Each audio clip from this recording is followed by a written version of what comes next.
ओम शांति। आज प्यारे मीठे बाबा की मुरली मंथन की डेट है 29 अप्रैल 2024। तो आज मीठे मीठे बाबा अपने बच्चों से कह रहे हैं, मीठे बच्चे, ये सच्चा सच्चा सत्य का संग है ऊपर चढ़ने का। तुम अभी सत्य पिता के संग में आए हो, इसलिए झूठ संग में कभी नहीं जाना। तो भगवान कह रहे हैं, ये सच्चा सच्चा सत्य का संग है ऊपर चढ़ने का, क्योंकि इससे हमारी चढ़ती कला होती है। हम अभी भगवान के सच्चे सच्चे सत्यम शिवम सुंदरम के संग में आए हैं, इसलिए झूठ संग में नहीं जाना है। झूठ संग है व्यर्थ बातों का संग। इन आंखों से जो कुछ भी दिखाई देता है ना, उसका संग। सब कुछ कीजिए, लेकिन किसी भी संग में, अच्छाई में या बुराई में फंसिए मत। ये हमें भगवान सिखाते हैं। हाँ, और कहते हैं ना, कोई भी व्यक्ति ऊंचे स्थान पर बैठकर ऊंचा नहीं बनता, बल्कि हमेशा अपने गुणों से, अपने स्वभाव से ऊंचा बनता है। और कोई भी चीज़ कितनी भी कीमती क्यों न हो, परंतु नींद, शांति और आनंद से अधिक कीमती कुछ भी नहीं। तो ये आनंद देने के लिए भगवान हमें ये ज्ञान श्रीमत दे रहे हैं। तो लेना है ना सबको आनंद। और आनंद के बारे में पता है, आनंद का कोई सब्स्टिट्यूट तो होता ही नहीं, कोई विलोम शब्द नहीं है।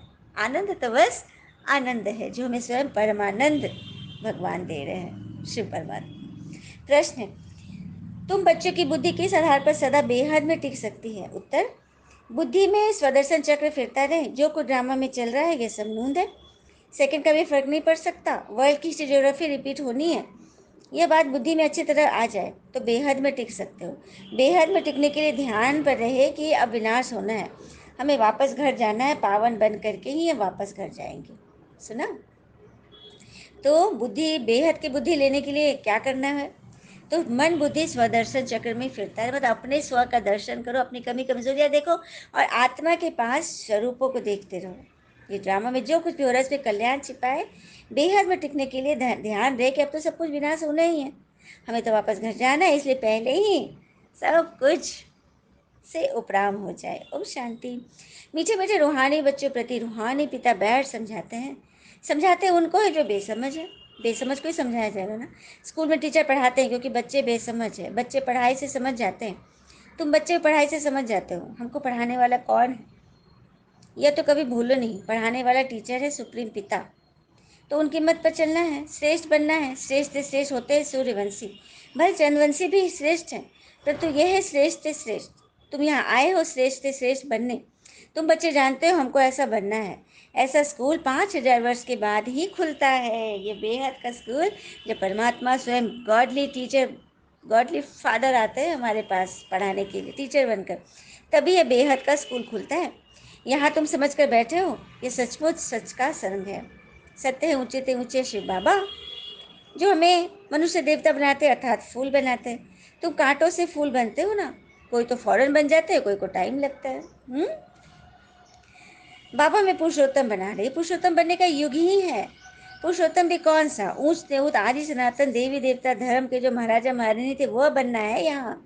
तुम समझते हो हम आए हैं बेहद के बाबा से बेहद का सतयुगी सुख लेने। हद की जो भी बातें वह सब खत्म हो जाती है। हद के बाप भाई चाचे काके मामे, हद के पाई पैसे की मिल्कियत, ये सब कुछ खत्म हो जाएगी, हमें बेहद का मिलेगा। ये सब हद की चीज़ है। शरीर भी हद का है, बीमार पड़ता है, विनाश होता है, अकाले मृत्यु होती है, लेकिन वहाँ ये सब कुछ नहीं है, वहाँ सब कुछ बेहद में मिलेगा। सारी जमीन आकाश के हम मालिक बन जाते हैं, कोई हमसे छीन नहीं सकता, कोई का दखल अंदाजी भी नहीं। बाबा बहुत बहुत बहुत देते हैं हमको।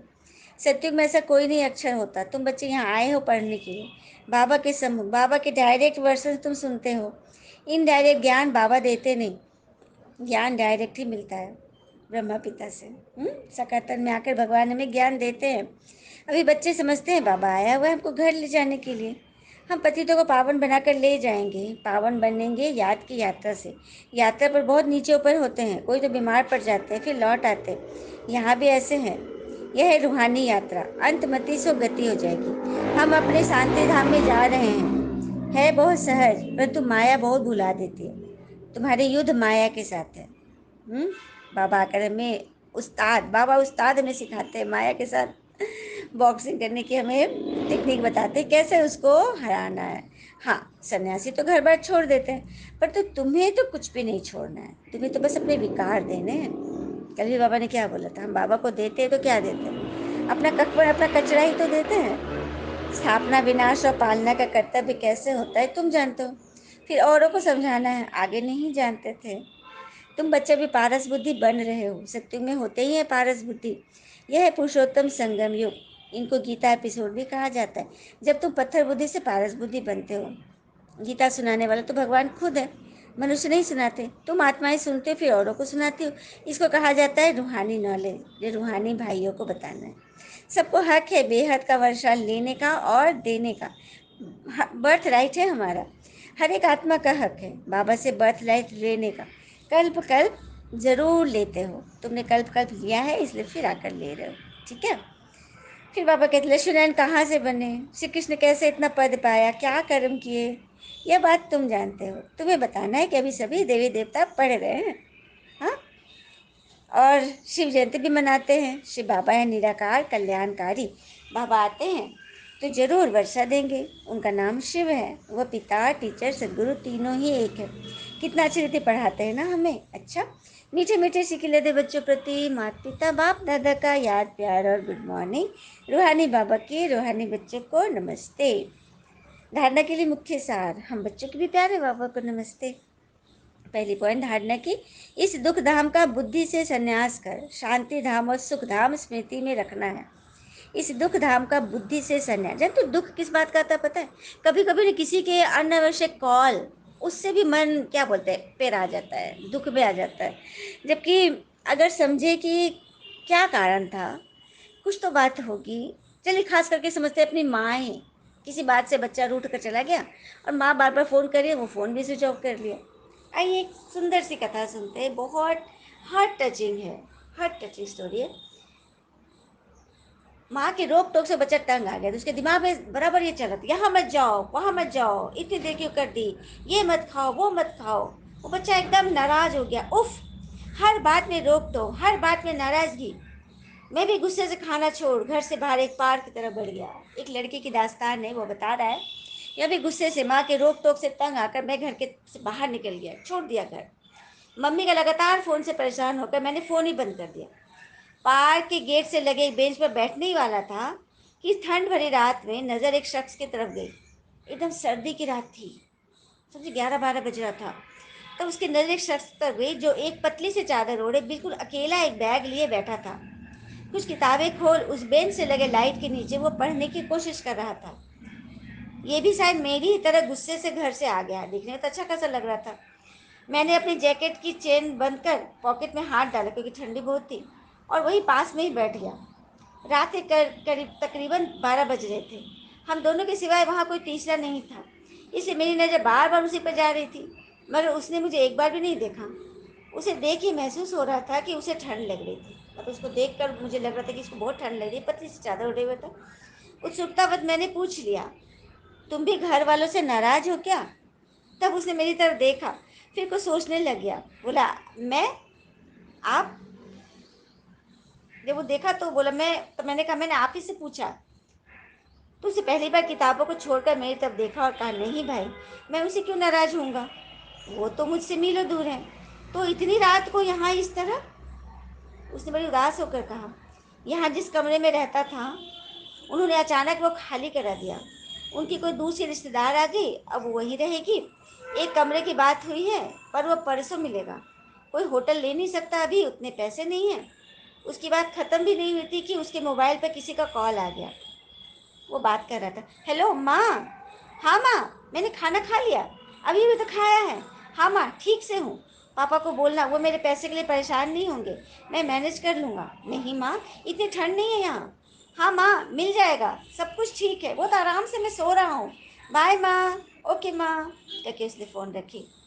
फ़ोन रखते रखते उसकी आंखें भीग गई थी। उसे देखकर मैं आत्मग्लानि से भरकर अपने फ़ोन को तुरंत ऑन किया। उसको लगा कि मेरी माँ कितना परेशान हो रही है, इसने अपनी माँ से कितने अच्छे से बात की, क्योंकि मम्मी का फ़ोन अभी भी आ रहा था। जैसे ही मैंने ऑन किया मम्मी का फ़ोन आया, हेलो कहाँ हो बेटे, मैं कब से फ़ोन कर रही हूँ, घर आ जा बेटा, पापा ने अभी तक खाना नहीं खाया है। आ रहा हूँ मम्मी।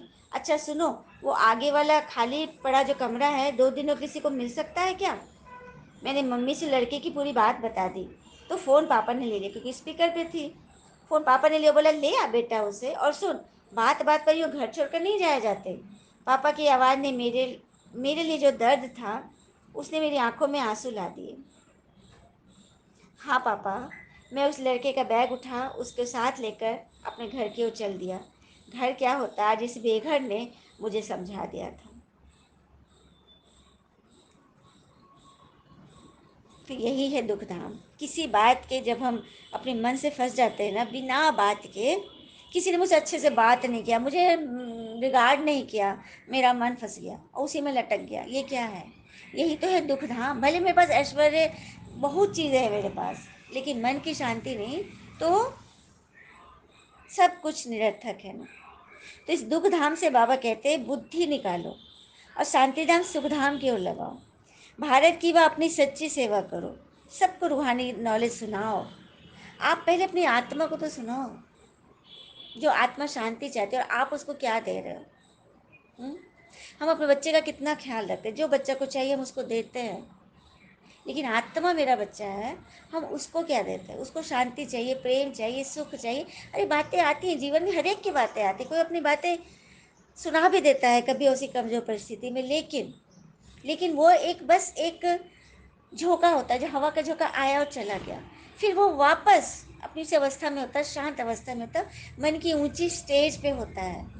यह चाहिए बाबा को। बाबा तो कहते हैं बातें आती हैं, फंसते भी हो, लेकिन फौरन निकल जाओ। यह है त्रिपुरुषार्थी के लक्षण। ऐसा करेंगे तभी हम आगे बढ़ेंगे। सुना? दूसरी पर, अपना सतयुगी जन्म सिद्ध अधिकार लेने के लिए एक बाबा में पूरा निश्चय रखना है, अंदर से अजबा जाप करते रहना है, पढ़ाई रोज जरूर पढ़नी है, मंथन जरूर सुननी है। वरदान है, सर संबंधों की अनुभूति के साथ प्राप्तियों की खुशी का अनुभव करने वाले तृप्त आत्मा भव। सर संबंधों की अनुभूति के साथ प्राप्तियों की खुशी का अनुभव करने वाले तृप्त आत्मा बनते हैं। तो जो सच्चे बच्चे हैं वो हर परिस्थिति में, हर कदम में सदा प्राप्ति की खुशी में रहते हैं।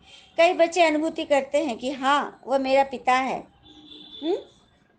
लेकिन प्राप्ति जितनी चाहती उतनी नहीं मिलती, क्योंकि उस संबंधों का अनुभव नहीं करते, उनको सब कुछ दे नहीं देते हैं, उनको सब कुछ सौंप के हल्के नहीं हो जाते, बोझ अपने सर पे रख लेते हैं। तो फिर अप्राप्ति तो होगी, असंतुष्टता ही होगी। और जहाँ प्राप्ति है वहाँ तृप्ति जरूर है। स्लोगन, निमित्त बनो तो सेवा की सफलता का शेयर मिल जाएगा। ये बात तो सच है। अगर सेवा के निमित्त बनते हैं, याद और सेवा का बैलेंस है, तो भगवान देने वाला बिग बॉस कौन है? बाबा। तो बाबा से आपको कमीशन का शेयर मिलता रहेगा, और वो है सफलता के फूल, पुष्प, है ना।